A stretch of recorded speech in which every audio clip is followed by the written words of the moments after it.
Hello and welcome to Tobi's Book Corner, just a small chaotic corner of the internet where I, Tobi, ramble on about books. So today I'm finally doing the Booktube Newbie Tag, give myself the proper introduction to the Booktube community and whatnot. And I'm excited to get into this and answer the questions. Okay, so firstly, I'll start off with just a little spiel about myself. So I'm Tobi. Gosh, I do know my name. I'm Tobi, that's short for Olutobi, which is what's on my birth certificate, though it doesn't technically make sense. Would have been Oluwatobiloba if there was enough space in the birth certificate. It means God is great in the Yoruba language, one of the main languages in Nigeria, which is, where I'm from. So as I said, Nigerian, although actually technically on my mum's side, I am an 8th Sierra Leonean. So actually 7/8 Nigerian and 8th Sierra Leonean, I'm gonna spice it up, but still West African, true and true. I was born and raised in the UK my whole life, in Great Britain. I currently work in a corporate space. That's what I say, corporate finance, city job, corporate sellout. And I studied politics and international studies. I studied politics and international studies at Warwick University. And it's funny because now I really appreciate books which have like political commentary, political intrigue, or, some philosophical aspect to it. But if you asked anyone that knew me at uni, they'll be like, now, who is she? Who is she? Is she doing any of that actual reading at uni? And then let me give you a little one fact that might surprise you about me. I've done ballet basically my whole life. I still dance ballet now. Done it for, I'm getting old, 18 years? 18 years. I took a year out of doing ballet, first year of uni when I was 18.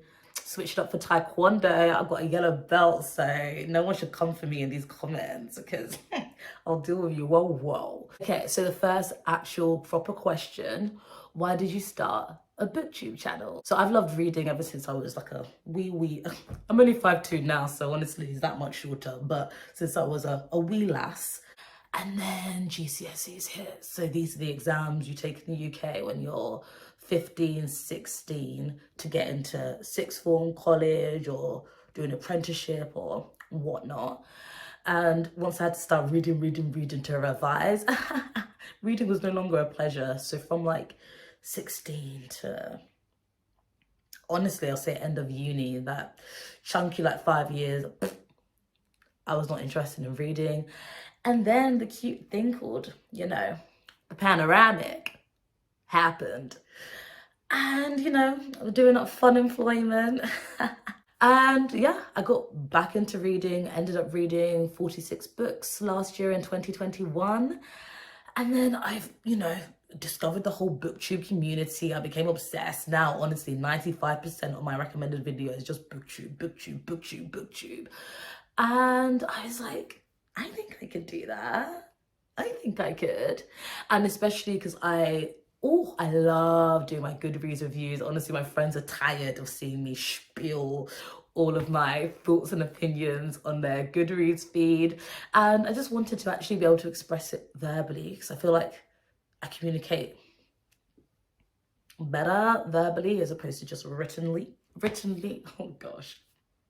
Apparently not. But I feel like I can just get across my passion way more verbally. And my friends as well, we all kind of got back into reading at a similar time, but I have an extremely varied taste. So often there's a lot of books I can't really talk about with them. So I wanted to create a channel where I can find other like-minded people like yous and share my opinions and meet other great booktube or just book lovers in general. So next question is, what am I most excited about with my new YouTube channel? And first thing is, as I said, is actually meeting just other book lovers. Already, if I get like a comment about a book on the channel, I get too excited. I'm like, They like have similar reading tastes, and it's just fun to get their take on things and see where people agree, disagree, you know, with how I feel about a certain book. And also I'm excited to hopefully get to, you know, meet or connect with other booktubers who I've like been watching and been loving and been like, we would get on. We have similar tastes. So I'm excited for that. Also, I'm just excited to provide a safe space for everyone, and that is everyone in capital letters. Everyone. I want them to feel safe in this space, in this small corner of the internet, as I said. And I hope I'm able to reflect that with the variety of books that I read and things I speak on, and just hopefully my demeanor. So yeah. And oh, finally, this is a selfish one, very selfish one for me. But I don't really care about monetization or any of that, but if I get sent books for free, I get sent arcs or books that haven't been released or published yet, life made. So next question, what are some fun and unique things that you can bring to Booktube? So first thing is, where are the Black British Booktubers at? Where are the Black British Booktubers? I know there's Joel from Fictional Fates, who I love. But I don't think I personally know any others. And I was like, so, you know, me being a Black British babe, I was like, yeah, I think that in itself, who I am, that's already bringing something new to the Booktube community. I'm honestly just excited to bring more Blackness, more Britishness, more queerness, you name it, just me. And also, like, I have a lot of interest. Like, if there's one word I'd use to describe myself, it's random. So I'm hoping to be able to weave in some of my other interests into this channel, such as my love for TV shows, especially like sitcoms, or films, especially like Marvel, anime, all that good stuff. So we'll see how we're gonna go about it. Next, why do you love reading? So for me, reading is just a healthy form of escapism. Because as a child, I mean, still now, I was a massive daydreamer. I was always just, I was just lost in my head. I'll be walking around like, lost in my head, happy to be running around in my thoughts with myself. But I found, honestly, there are people who are more creative, whose minds apparently are a little bit more interesting. So I was like, why not get lost in their heads, in their worlds that they're able to conjure and create and build? So next question is, when did you start reading? I started reading very young age. I was able to pick up reading pretty early from what I've been told. I don't remember because I was a wee lass. And to be fair, I was always in the top group when it came to reading at schools. The Magic Key series, I was books ahead of my classmates. But you know, let's not brag. We're humble here on this channel. And especially during that primary school, secondary school period, because I do swimming in the evenings every Saturday. It was like a little like ritual with my mum and brother that would go to the library next to the leisure centre every single Saturday, you know, switching in, swapping in and out the books. So that's why I constantly just had books on rotation. So yeah. Ooh, what book series got you into reading? When I was really, really young, I know one of the book series I absolutely loved was like the Peter Rabbit books by Beatrix Potter, because my mum had got me. It was so cute. The books were like this like big, and it was in this like chest, that's the word, in like a little chest. And I used to like love, and like you open it and I had all of the illustrations in the chest like lid, and then I pick up one and then read it with my mom, and I just loved that series as a really, really small girl. And as I got a bit older, so getting more into that primary school era, I remember my mom, she would buy me the Nancy Drew books, and I was like, I want to be a detective, like I can do that, yeah. So I loved Nancy Drew. I was obsessed with like boarding school books. So Enid Blyton's St. Clair's that really got me obsessed with reading. That's when I'd actually beg my mum to like buy me, like not just the library, they don't have all the books I want, but buy me the books. And then also Michael Morpurgo. I even still have here on my shelf, literally one of my favorite books of all time growing up, Private Peaceful. Oh, then there was Butterfly Lion. There was, is it Letters to Adolphus Tips? One with a cat. Toro. Oh, Jacqueline Wilson. Jacqueline Wilson, even from way back when, I loved me one slightly disturbing, depressing book. So, you know, not much has changed here. And then also, this is really said, what is the book series? And I'm really giving you options A, B, C, D, E, F, G, H, I, J, K, L, M, N, O, P, and stuff. The Shopaholic series as well. Like, it's so different to the books I read now, but I still had to bring the first, oh no, here it is. The first one with me from my parents' home, just out of the nostalgia and the fact this was like the first adult book I read as like a young teenager when I was like 12, 13. And I think I got my mom to end up reading it. I think my aunt started reading it. Like, oh, I mean, literally one of my email addresses, which I created way back when, so don't judge, is blah, blah, blah, blah, blah, shopaholic at blah, blah, blah, blah, blah.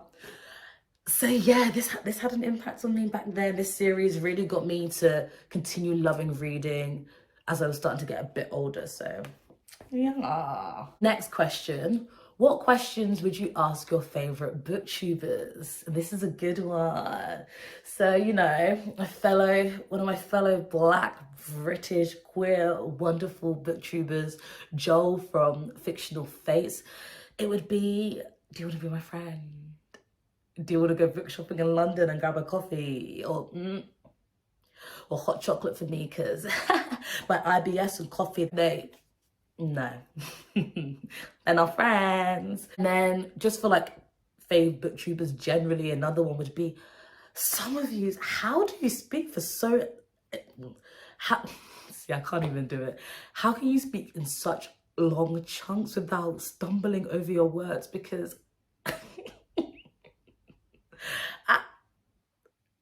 I'm in awe. I'm in actual awe. And actually one of my other fave booktubers, Elias, honestly, his bloopers of him just stumbling over his words, having to repeat himself about 10 times. I'm here for it. I feel seen. I feel heard when I watch those bloopers, because that is literally me when I'm editing. I'm just like, okay, maybe the 5th time I finally say it. Like, how many times did it take me? Damn. And then finally for Books and Lala, who I absolutely love, Kayla from Books and Lala. How do you come up with such creative and random videos? Like, she literally did one where it was, I'll let Wordle choose the books that I read for the week. Like, and also, how do you find all the weirdest and wackiest books? Because I love a weird and wacky book, and I always know I can go to Kayla's channel to find the best of the best when it comes to that. And I'll of course link down all those booktubers YouTube channels or booktube channels down below. Next is, what challenges do you think will be the hardest to overcome with your channel?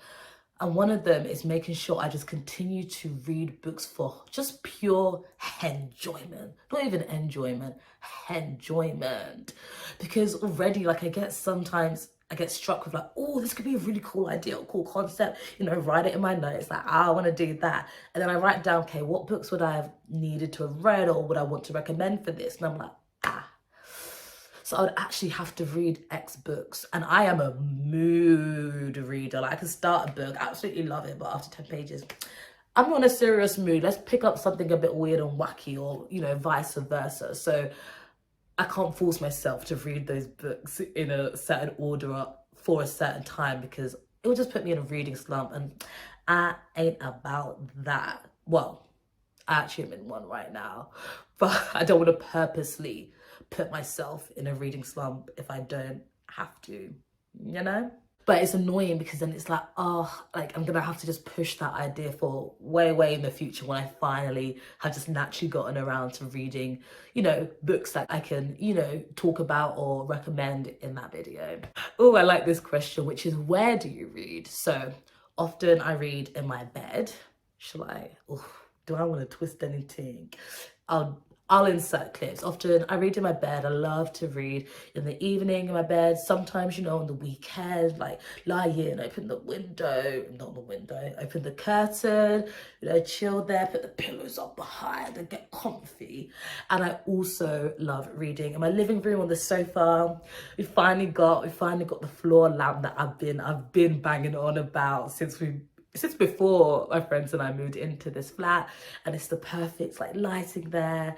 And ever since the panoramic, I got into this like cute habit, not all the time, but sometimes, where I kind of want to feel like I'm in a coffee shop and have a bit of ambience.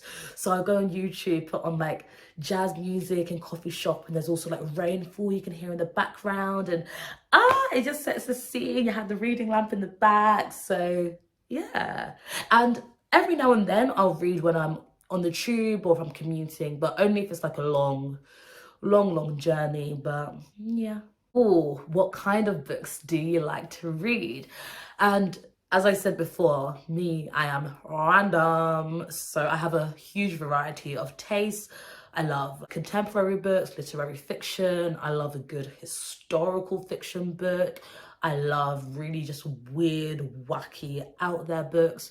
I've recently really started enjoying horror, just, you know, slightly disturbing book. Not supernatural stuff so much though, but I do enjoy horror. I enjoy thrillers. I love a novella.